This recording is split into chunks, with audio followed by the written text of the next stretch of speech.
Hi, my name is Sayan Mukherjee. I am a PhD student. I'm originally from Kolkata, West Bengal, but my journey of academics has had me bouncing around the country. I have done my bachelor's from Kolkata, I have done my master's from Hyderabad, and now I've bounced down here in Gujarat at DA-IICT.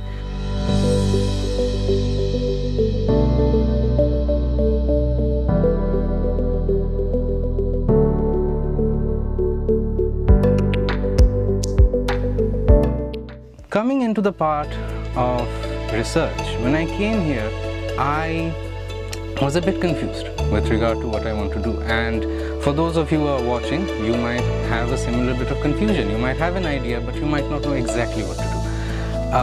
And for me, what I feel is the best aspect of a good faculty is that they help you understand what exactly it is that you want to do. And that's exactly what happened with me.